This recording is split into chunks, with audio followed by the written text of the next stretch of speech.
What's up everyone? This is Rancez4 and welcome to another review for, actually my first review of 2014 to be completely honest. It's March the 2nd, which is when I'm recording this, and if I upload this on March the 2nd then that'll be pretty much perfect, but who cares anyway.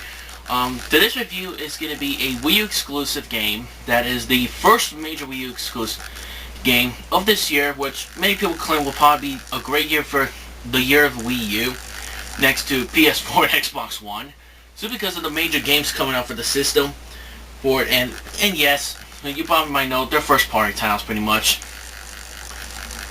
So. This game has just came out a few weeks, just about a week ago, last Friday, and I managed to beat the game earlier than I thought I would. But then again, it is a platforming game, so it is short, so I should have expected that. But I'm gonna go ahead and talk about the game. The game we're gonna be reviewing is Donkey Kong Country Tropical Freeze for the Nintendo Wii U system. This is the sequel to Donkey Kong Country Returns that came out on the Nintendo Wii back in 2010, which I still have the game down here anyway, though. But just to let everyone know, I still have the game. And unfortunately, the game has not been selling too well when it came to sales-wise. But I have a feeling, like most evergreen titles, this game may eventually sell a bit better by time. I'm just not sure at this point, though.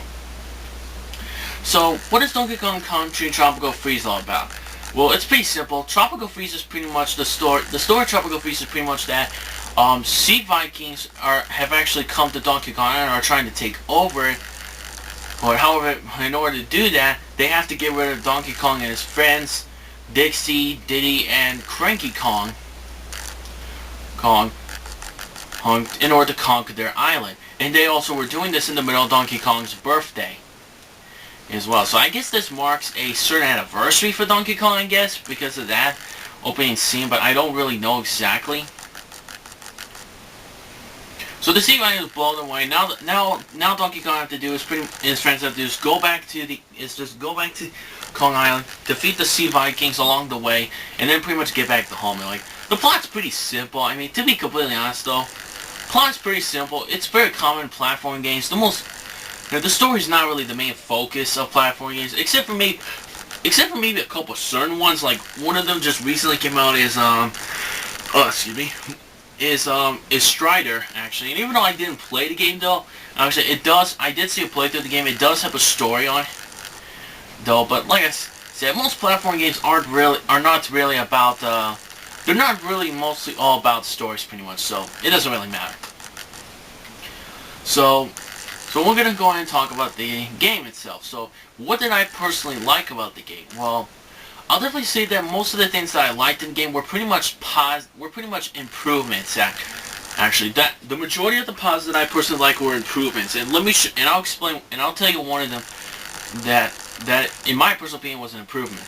And one of the things I thought was a big improvement was, I wouldn't say the biggest improvement by far, but it is an improvement that I really did like anyway.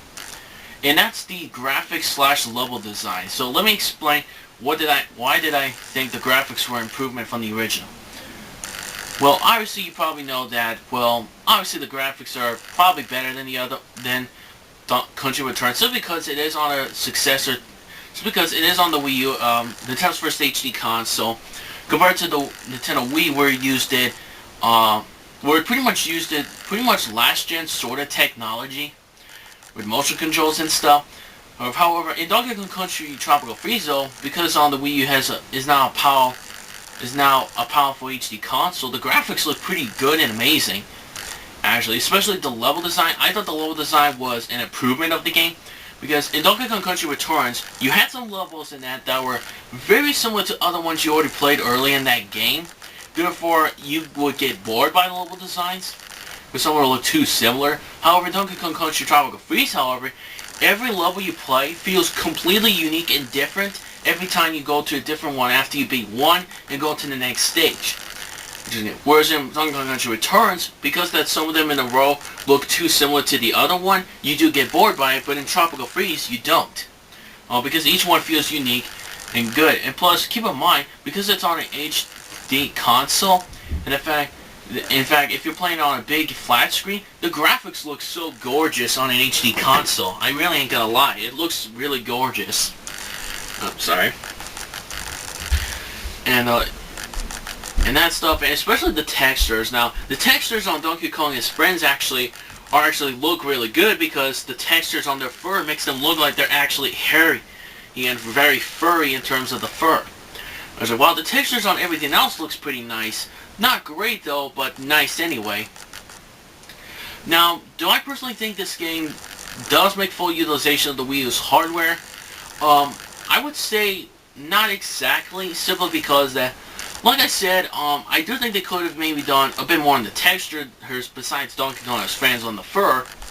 But the graphics still look really gorgeous nonetheless, though not as gorgeous as Super Mario 3D, because that game, in my opinion, definitely made full utilization of the Wii U's hardware. And that game was so gorgeous, the most gorgeous looking game I've ever played. And I really ain't not gonna lie about it, it looks so gorgeous. Is that stuff. So that's actually one of the improvements I like. The second improvement I liked is pretty much, I would say the controls actually. Now I have seen some of the game media's reviews on it saying that, oh, the controls are bad, they're not very good, they're only average, I just don't like the controls and so forth. Now look, I have played the game in some of its control schemes. During my playthrough, I only played on the Pro Controller and that stuff. During off-camera, I tried playing on different controls just to see the different control schemes, actually. And in my personal perspective, actually, the best controller by far is the Pro Controller. Why is that? Simply because the controls, if you play on the Pro Controller, is very similar to a Mario game. You have either wire X as the jump, as your grab/run button if you hold it down, B or A as the jump button, on D-pad or the control stick, depending on which one you go for, is going to be your moving button. Plus ZL and ZR are going to be your ground pounding moves, and it could be used for other actions as well. No, and I don't understand why they said the controls for those games are too confusing, because honestly, I got used to them so freaking fast, because they were so easy and very simple. And besides, when you start the game from the beginning, they have that pig guy that teaches you, that shows you the controls in a little bubble. So for example, they might tell you, well, while you're standing on top of a cracked floor or something like that, you press 0 or ZR rapidly, and you can ground pound to break through it. And that's pretty much what I'm talking about. Now, on the nunchuck and the Wii remote, though, the controls there are pretty much not really as good as the Pro Controller, but not bad at all. They're actually quite good. You can also play the game using the Wii remote if you want to. But which I have played the original Donkey Kong Country Returns game using a Wii remote only, and I actually thought the controls for that were pretty solid. So, now when it comes to the gamepad, does the game make use of the gamepad? Not really, actually. It makes no use of the gamepad, so the gamepad's completely useless for this game. Actually, because it runs the same control scheme like a Pro Controller, like the Wii U Pro Controller anyway. Plus, because it makes no utilization of the gamepad besides just playing only on the gamepad and such, there's pretty much no point of using the Pro Controller, using the Wii U gamepad at all. You can just simply use the Wii U gamepad, and the Wii U gamepad can last way more hours than the Wii U gamepad does. Actually, but again, that's just my personal opinion, though. And I'm pretty sure, and I do agree with them with once on this. I do think the Wii U gamepad is the most useless controller out of all of them, though. But besides that, the controls are pretty solid. There's also the swimming controls. Now, the swimming controls, I'll be completely honest though, well, some people think that the swimming controls are not really that good. I understand it because of opinion, but to me, honestly though, I actually like the swimming controls. Like, it's very simple. D-pad moves your character. ZLZR makes you do a spin, that's your attack. And you press B to spin, and if you hold down B, if you have a certain character with you, they can do a certain action. And yeah, so forth. Pretty much that stuff. Pretty much that sort of stuff. And other than that, though, the controls are pretty solid, actually. Sometimes you may not get used to the controls, but trust me, the controls are pretty solid. If you want to ask what controller would be best recommended for the game, I'd say just go with the Pro Controller, because the Pro Controller, in my opinion, is the best controller to use for this game. And it's pretty much the best controller in my opinion, just for this game anyway. Third improvement I actually thought was the music of the game. Now, I did like the music in Donkey Kong Country Returns. However, because that the original Donkey Kong Country composer David Wise composed the music in this game, the music is amazing. I really ain't gonna lie. I thought the soundtrack in this game was as beautiful, as great as the soundtrack in Super Mario 3D World. However, though, unlike Super Mario 3D World, where the soundtrack's mostly orchestra type of music, Donkey Kong Country Tropical Freezes, however, is mostly a rock and metal type of music with a couple of orchestra type of music in it, though. And like I said, this music is composed by David Wise himself, and because of how really good he made the music, he made some of the music that, in my personal opinion, is some of the best soundtrack you'll ever hear, rock and metal type of soundtrack you'll ever hear in a game. I mean, my God, like the fifth world boss, whose music, that music was awesome. It was so amazing of the soundtrack for that boss and the music for it. It was like all rock, heavy rock and metal. Oh, it just makes the boss fight feel more intense and such. I mean, seriously, David Wise did a really great job with the soundtrack in this game. I thought the soundtrack was one of the best improvements, and I loved the soundtrack. It is so amazing. And another improvement that I actually thought was a big improvement was, and speaking of bosses, that's another thing about the game I actually thought was an improvement.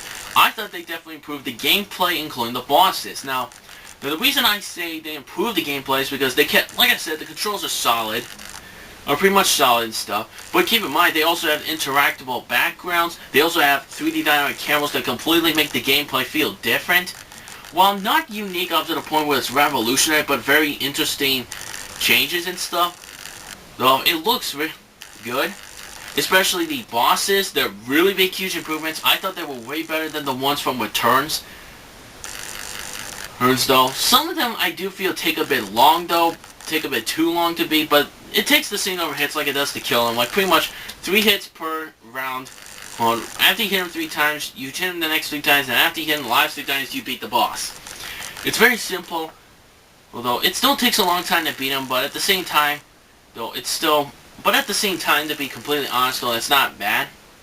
I definitely thought the bosses were big improvements, especially the fact they also added in some new things into the game. For example, you could now pick up things from the ground by holding the Y button in front of a item that can be picked up, or from an enemy that lies on its back.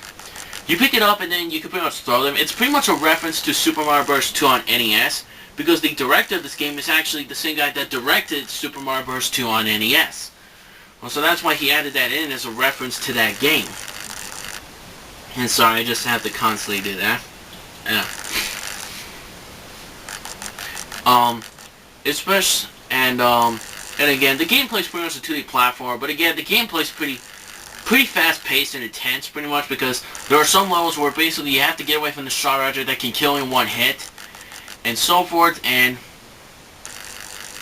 let me see, and pretty much, I would have to say that's pretty much that for the things I personally like, which were, mostly all of them were pretty much improvements in my personal opinion. However, though, just because I highly praise some of these improvements, that does not automatically mean that Donkey Kong Country Tropical Freeze is easily the best game for the Wii U. Because in my personal opinion, it is a good Wii U game, don't get me wrong. It's just that, comparing it to another platform, to the last platform Wii U game, which is Super Mario 3D World, I prefer Super Mario 3D World because that game was outstanding in terms of soundtrack, graphics, gameplay, secrets, replay value, and so forth. Now, don't get me wrong, though. There is a lot of replay value in this game, though. But like I said, the main campaign in this game is only pretty much not that long. It's only pretty much, I would maybe say at least 6 hours long. And that's as long as Donkey Kong Country Returns was on the Wii, which I thought that was a disappointment. And that's the first thing I had a small gripe with, that I was disappointed about. I thought they were going to make the game a bit longer, simply because of, the Wii U's compatibilities and stuff. Which at first I thought that's what they were going to do, actually. What Retro Studios was going to do. Because if you take a look at Super Mario 3D World, yes, true. There aren't that many stages in each world, though. But if you don't like the secret levels, and pipes and stuff that are in each world, especially that stuff, it took you a much longer time to beat the main campaign than it did in Super Mario 3D World than it did in this game actually.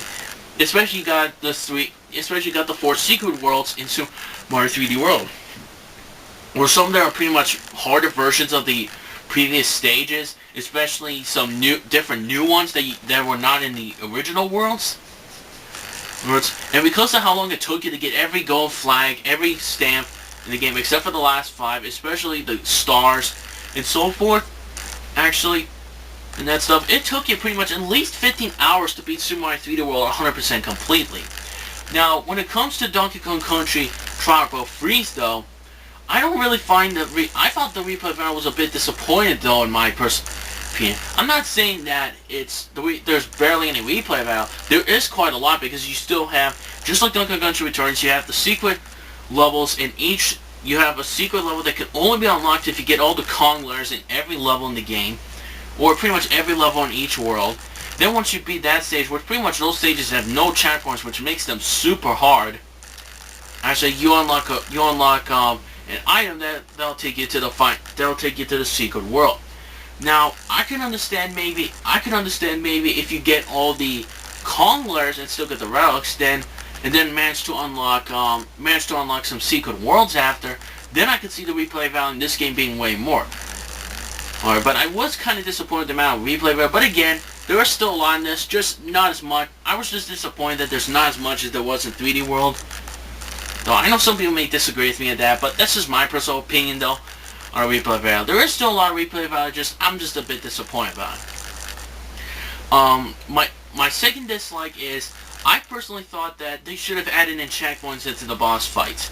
Now, don't get me wrong, though, like I said, I definitely thought the boss fights were big improvements. They were really good bosses. Some of them went from pretty easy to now pretty challenging bosses. However, though, my personal problem about the bosses here is that I thought it would have been neat if they added in checkpoints in this game, because what happens is that the bosses here are pretty much just like the ones in Returns, where they're like trial and error, where basically is you figure out you keep dying, you keep trying again after dying several times until you eventually figure out the pattern of the boss, which is what they're going to be doing. So, which I wouldn't blame them. I mean, to be honest though, first time you fight the boss, you don't know what they're gonna do. You literally don't know what they're really gonna do. So you just pretty much have to decide what you're supposed. So you have to keep dying until you figure out the pattern. Okay. Now, for old school fans of platform games, that wouldn't be a big problem for them, because most bosses in most games back in like the 90s and early 2000s were like that. There were no checkpoints in the middle of the boss fights. However, though, and you have to repeat the boss fight again. However, though, you did eventually have to figure out the pattern. Once you figured it out, you finally beat the boss and feel accomplished. For most people who are for newcomers who never played this game before, to be completely honest, who never played this game before, actually, that they're probably not going to figure out the bosses that easily, and therefore they're probably going to get annoyed by it. And that's pretty much bosses and stuff, but yeah. But look, I did forget to mention that you do play as Dixie, Kong, and Cranky. However, the biggest disappointment about this, however, is that it does not play like Donkey Kong Country Tropical Freeze, the previous old Donkey Kong games did, where basically even if you played the game cooperatively, you could switch between the characters of either Donkey Kong, Diddy, or Dixie, actually throughout the game anytime you want. In Donkey Kong Country Tropical Freeze, if you play just Donkey single player mode, you could only play as only Donkey Kong, and you can't get Diddy, Dixie, and Cranky Kong and their barrels to join you. But it's just like Returns. Once you grab them, they're going to stay on your back infinitively until you eventually play the game cooperatively. If you play the game cooperatively, the second player can play as either Dixie, Diddy, or Cranky Kong either way they like. It's just like before, you press a certain button to get back on their back, and they can help you out with their certain abilities. And honestly, out of all the characters out of the 3 that are personally the best ones to use, Dixie Kong is by far easily the best one. Simply because that one, she is similar to Diddy Kong, where she does have a hover. However, though, she acts like as a double jump actually, where basically if you press A once and hold on to it the first time you press it, she hovers a little bit, and then she gives him an extra boost, kind of like a double jump. And if you press A the Second time after that, the holder you hover for a couple more seconds. And to me personally, I kind of prefer her over Diddy Kong. That stuff. Even though Diddy Kong's ability is the same as Returns, it still is pretty good. Cranky Kong's on the other hand, I don't think nobody's not going to use him.